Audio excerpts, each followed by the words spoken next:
ahead and turn to 2 Kings chapter 6.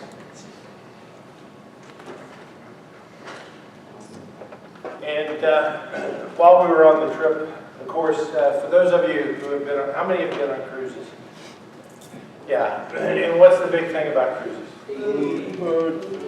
Food. Yeah, it's amazing how well they feed you. You know, I'm a people person, if you haven't figured that out. And so I'm just fascinated by the people that serve us. You know, you take and you look at the name tags and you ask them his name. And one guy's name was Aristotle. Wow. And he did an Elvis impersonation, and he was pretty good. Our captain was Polish, and he could sing like you could not believe. Yeah, and then Polish, pretty good-looking guy, and then at the end of the cruise, his daughter sings, and I'm thinking, wow. I mean, not only was she a good singer, she was a rather attractive young woman.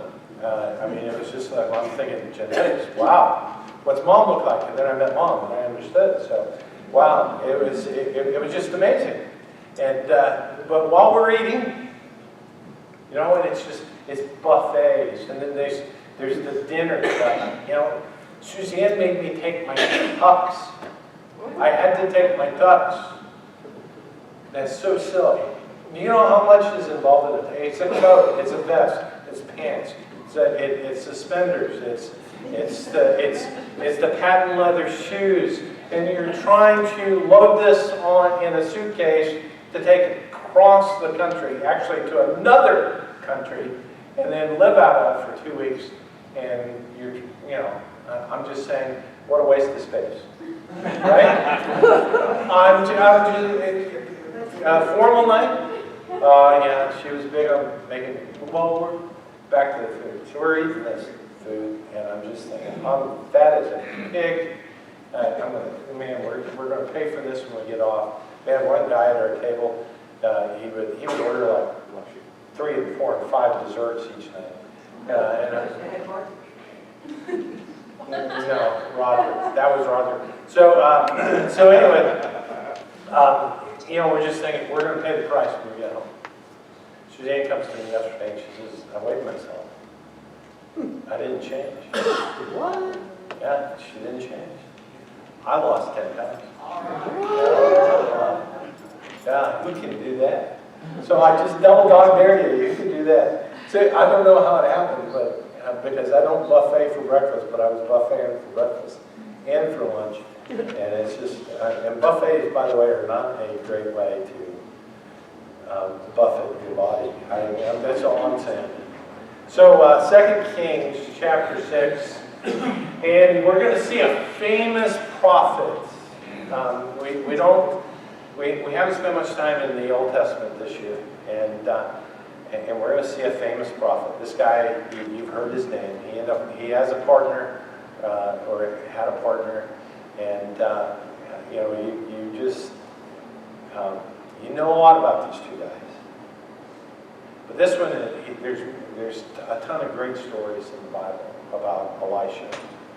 And he has this nasty habit of just annoying people. Do you know anybody who just annoy people?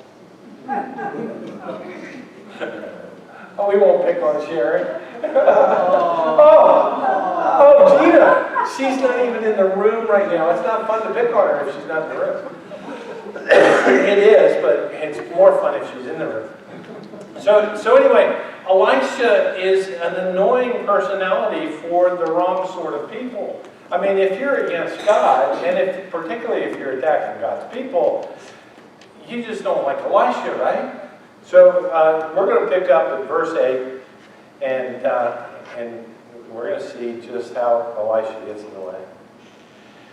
When the king of Aram was at war with Israel, he would confer with his officers and say, we will mobilize our forces at such and such a place.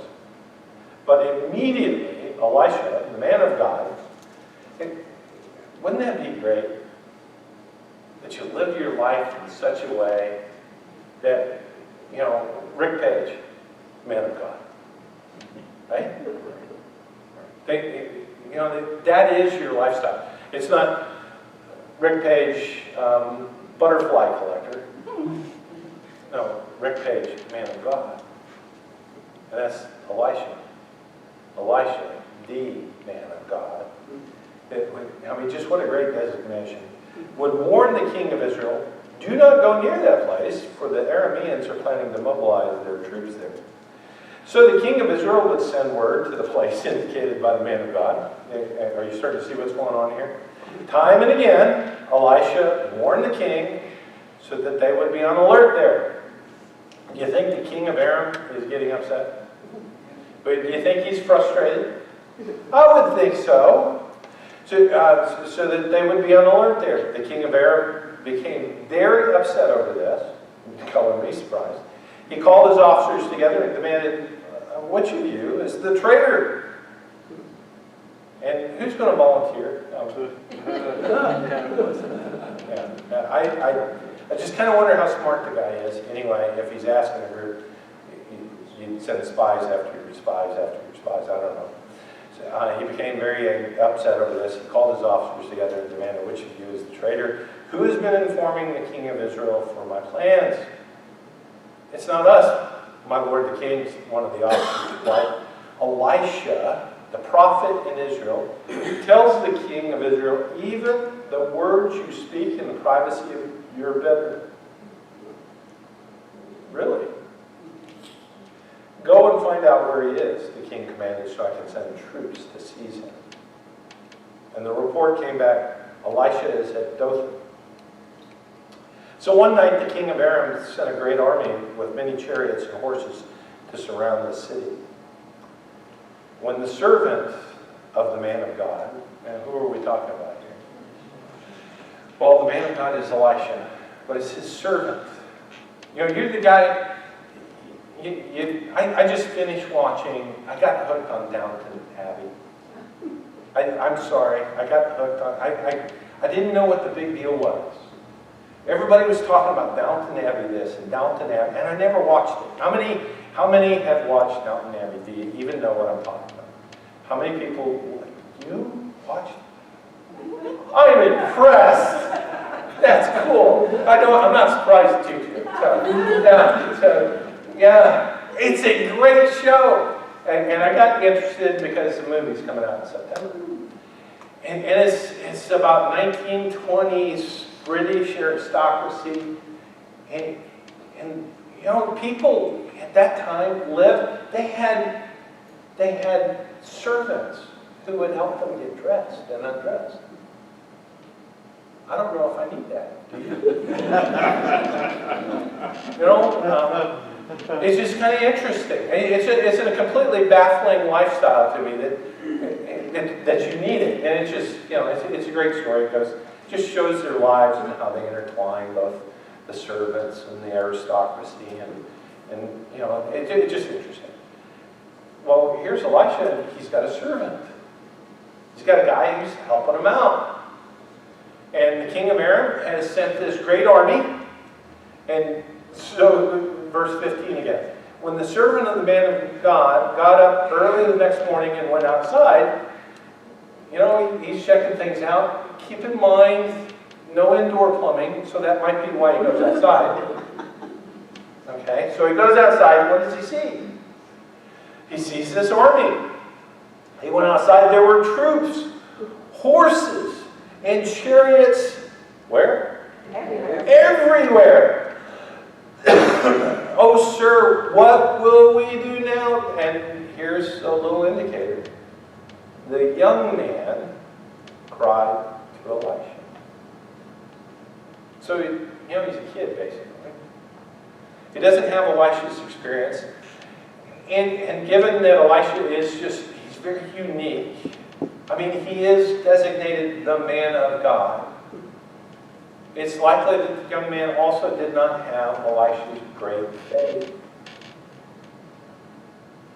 And he goes outside for whatever reason. And that's all he sees is this great army that's come to get Elisha. Have you ever felt like you were surrounded?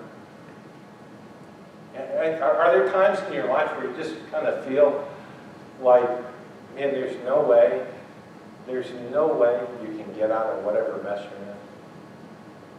you're in? And isn't it interesting that a lot of those memories are from your youth? Remember how scary that was? I remember one time, Suzanne and I mean, we didn't have 2 nickels to scrape together. And we're in a financial, I mean, kids are little. I don't even know if Lily's around or Audra's around yet or not. I think she'd just been born. Or Suzanne was pregnant. And I mean, it's tough, it's scary. You remember those scary moments? When it's Wednesday, and Friday's coming, and that's paycheck, but you don't have anything between now and Friday. That's kind of like an army surrounding you, isn't it? And she found some money that she had forgotten about. You know, we prayed first, and we prayed. And all of a sudden, here's this, it's like it fell out of the sky. I just kind of wonder whether sometimes we just don't face those sort of moments all the time. It's more profound when we're younger, but doesn't it also happen when you're older? It's just those armies that surround you when you're older tend to be a different style army. You know, you've had somebody by your side for so many years, and then all of a sudden you lose one. Or you kind of dream this is what retirement's going to look like. You know, and you kind of build your ideas up, oh, we can make it, we can make it, we can make it. And then you get to retirement and you discover, oh, well, maybe money issues weren't just a problem in our youth. There's more week than there is paycheck or Social Security check. You ever been surrounded like that? I think this passage speaks to us today because there's many times in our life we just feel surrounded. Just watch how Elisha just helps his friend. Don't be afraid. Isn't that so typical? How many times have you had somebody just tell you, don't be afraid? I don't know how many times I've told Suzanne as she's freaking out about bees and hornets and wasps. She hates them, just so you know. She was stung when she was younger. She's now got this phobia about bees and all that good stuff. And I would say, as she's running around flapping her arms, I would say, just don't do that. You get them all stirred up, right? So I already told you, I'm mowing the lawn, and then I stop and trimming the hedges, and here come the hornets. And guess what happens? They come swarming. Guess who's trying to act cruel and rational? I did actually. This isn't nobody. The first thing is, stings me right here, right where I'm holding the trimmer. Stings me. So I go walk, and it's like, boom! It's like somebody shot you in the hand, you know? And so I go walking away, and they keep coming. And I'm thinking, well, this is annoying. Oh, Suzanne's not watching. You know? Right? Don't be afraid. Right, don't be afraid. Elisha told him, for there are more on our side than on theirs. That's insight. Then Elisha prayed, O Lord, open his eyes and let him see. The Lord opened the young man's eyes, and when he looked up, he saw that the hillside around Elisha was filled with horses and chariots of fire. Isn't that a great passage? Wouldn't you like that to happen? I mean, wouldn't you just love to have that prayer? Just when things are tough and you're just trying to figure out how to make life work. Just for somebody of great faith to pray into your life and say, open your eyes that they can see. I was trying to think how to relate this, and this time period between our, vacation and, of course, guest speaker, and then we got Rooted starting up in a couple of weeks. I kind of rearranged things. So this one I prayed about, and I was struggling between two different sermons, and before I left for vacation, I just decided, okay, I'm going to go with this one. I didn't know. So I'm on the plane Thursday night. We left Fairbanks Thursday afternoon. And in the middle of the afternoon, we hop on a plane, and in a big jet, big 737, 800, and we start flying out of Fairbanks. And I'm one of those guys, I just really get annoyed with the TVs on the seats. I'm thinking, I don't want my life to, revolve around TV so much that I've even got to watch it while I'm on a plane. Surely there's a book to read, say, the Bible. I don't know. So we're on the plane. I do like to use the screens because I am a little bit of a control freak. How many of you are control freaks? How many of you like to at least have the idea that in some way you have control over any given situation? And so if you pull up the flight tracker on the back of the seat and watch where your flight's going, somehow you're helping the pilot get us, right? Co-pilot. Yeah, back seat driver. Talk about, I didn't think about that until just now. Can you imagine that poor pilot? He's got 250 people in the back who are all backseat drivers. Yeah, that's not good. So anyway, I'm just watching, and Fairbanks, you realize, is in the middle of Alaska. So we fly for 4 hours. Our flight to Seattle is 4 hours. We land in Seattle, and then hop on the red eye, and we head towards Atlanta. And of course, there's time change already. We time changed from Fairbanks, from Alaska time, to Pacific's time, so we lost an hour. And then you hop on the plane in Seattle, another 4-hour flight. And we're flying, it's the middle of the night, everything's dark. It's just, all there is this screen, and I tend to not sleep in anything that's moving. And so I'm just awake. And I'm watching this, and I'm looking at the map, and something dawns on me. We're almost to Atlanta. And I'm looking at this great gift God has given us, called the United States. I've traveled a lot. I really think God has blessed us. We've seen a lot of this country. We've seen Canada and Mexico, and Suzanne's been to Peru. I've been to Ethiopia, Europe. I've just seen a lot. And this is a beautiful country. On the West Coast, from Washington all the way to Southern California. On the East Coast, my first college was in New England, so I've seen all of the East Coast. And then a good portion of everything that's in between. And you kind of fool yourself that you think you know how big this country is when you fly across it a few times. How many of you have flown across the United States? It is. I mean, you hop on a plane, 3-hour flight or 4-hour flight, and it's kind of significant when you realize just how big it is, especially when you put it in comparison to, I left Minneapolis one time and flew all the way to Amsterdam, and that was an 11-hour flight.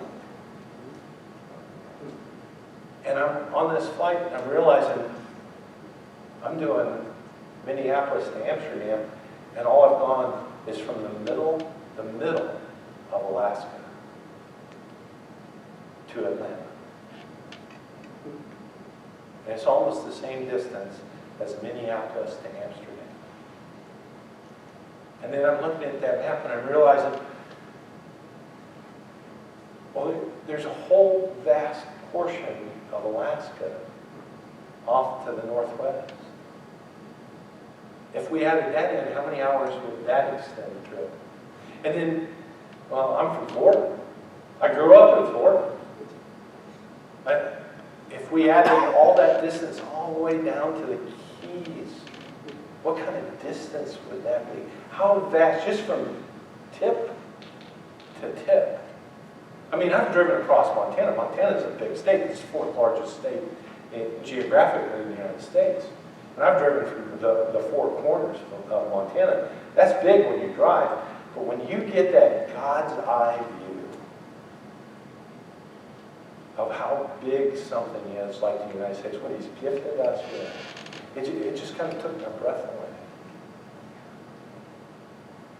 And I realized how just diverse and beautiful this country is. I just finished thinking, as we visited Alaska, how country we are, no matter what country. You realize how many times you run across cowboy boots and blue jeans and country music, whether you're in Florida or Alaska or California or Tennessee, and you just find U.S. Americans just about every place, don't you? And there was a beauty to it. Now, I use that merely as an illustration to just highlight how this young man is sitting there devastated by being surrounded by the enemies of Israel. And he thinks all hope is lost. And all Elisha did was give him a God's eye view of what was really going on. Sometimes we need that pull-back sort of perspective. Now that's just a teaser because the real lesson is coming. Hold on. Verse 18.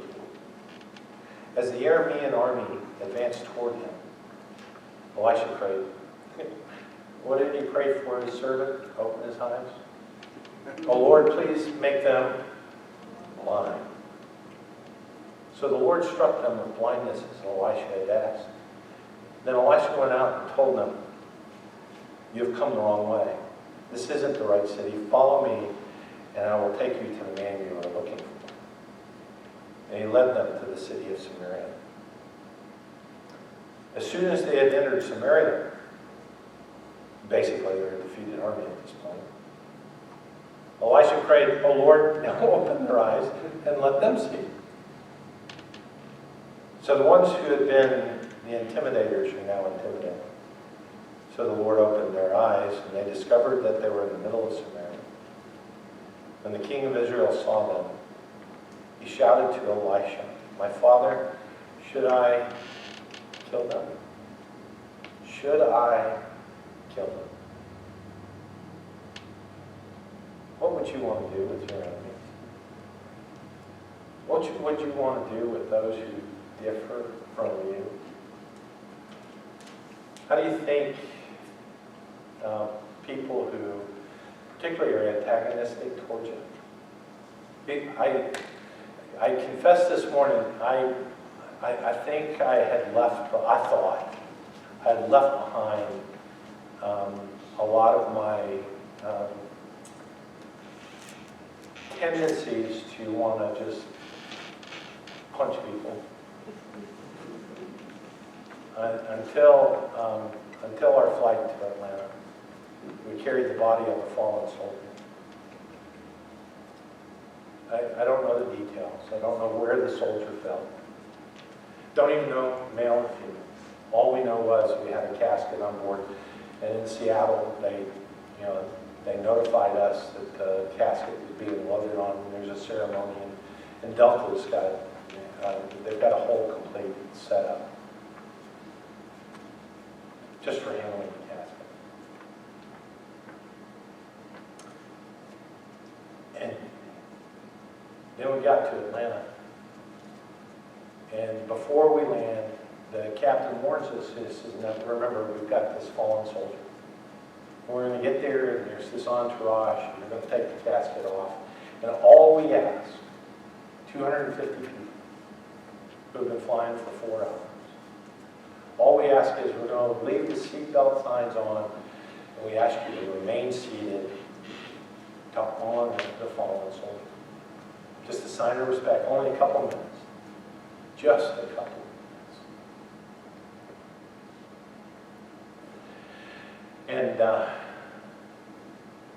And so we get to Atlanta, we land, and everybody, it was beautiful to watch. There was no grumbling, there was no comments, there was no commotion except for one lone little annoying man gets up and decides his bathroom needs are more important than all for 2 minutes. And he was sitting in the middle of the seat. The guy on the end of the seat wouldn't get up because he was trying to force him to just honor. And so there's a little bit of power play. And unfortunately, I knew the guy. And I just wanted to, that's what, can you relate to being human? I mean, do you feel my pain? Do you feel my pain? I mean, it's just like, man, I'm not happy with you right now. This is just not good. So I can understand the king of Israel. Should I kill him, Father? Should I kill him? Of course not, Elisha replied. Do we kill prisoners of war? Give them food and drink and send them home again to their master. So the king made a great feast for them. Can you believe that? These guys were trying to destroy them. Now they're prisoners. And they made a great feast for them. And then sent them home to their master. Maybe there's a certain amount of humiliation in that. After that, the Aramean raiders stayed away from the land of Israel. I just wonder what the real lesson was here. Was it the eyes that were made to see how God was formed? Was the real lesson in just learning how much God has compassion for everyone?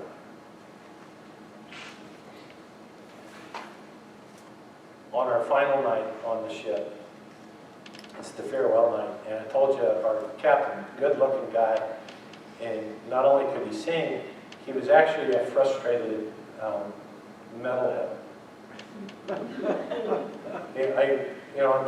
He didn't look like it. I mean, this guy, you're assuming that a captain's pretty educated. I'm not saying metalheads aren't educated. That did sound like a slam. I'm sorry. Yeah. But he got up and rocked. I mean, a lot of the crew and it was amazing. They sang. We had one girl, a little Filipino gal. She could cover anybody. When she sang a Whitney song, she sounded like Whitney. When she sang, you name it. When she sang whoever's cover, she sounded like that person. I mean, she was a phenomenal talent. And I'm thinking, why is this girl on a cruise ship? Why not am I not seeing her on TV? But there was something amazing. I made friends with a lot of people. And we're all there. We're in this big area, and the music is loud, and everybody's drinking. And I made friends with a Scotsman and his family. He had some really cute daughters. And Scots people really, apparently they like to drink. And they like to drink to excess. And so they get a little wild when they drink to excess. You know, it was just kind of interesting. You know, and they're just vastly different people from me and thee. You know, there's people with different colored hair, and you know, and I was also listening to some people criticize folks with the tattoos and the purple hair and all this stuff, and that was just the beginning of our differences. I mean, it was just that was nothing compared to people with names you can't even pronounce. You know, folks from Pakistan and India and the Philippines and Poland and I mean, just 200 different nations. I don't know how many different languages. And it was my goal, just anybody that we interacted with wasn't just, I'm not like that. I don't like, if somebody comes into your life, I think that's a divine appointment. That God has put them in your life for that moment for a purpose. Make an impact in their life because you do not know where God might take that moment. And so I would get to know their stories and where they were from and what their dreams were. And you know, do you want to be on a cruise ship all the time? I mean, it was beautiful in a great way because I'm looking at this big central area, and it's got, you know, the stories that go all the way up, and you can see the people on the balconies. And I mean, Europeans, and it was Paul and Heidi who were with us on the after trip, and he's a millionaire from Denmark, and she's confined to a wheelchair.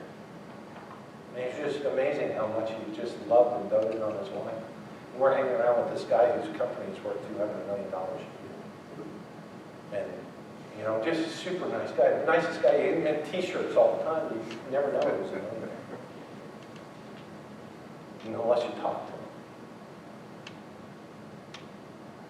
him. And I'm just thinking, I'm getting this sense of what heaven is going to be like.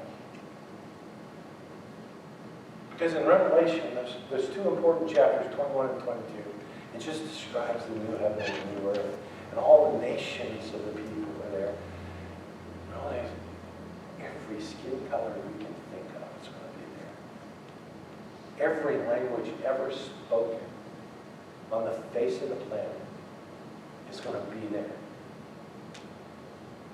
Every politics you can think of is going to be represented, but all of that is going to be a thing of the past because we're all going to be children of the King. And here we are, and we're singing, of course, we're singing We Are the World. And of course, it's kind of touching, but I'm thinking, a lot of these folks don't even know what's in store if they just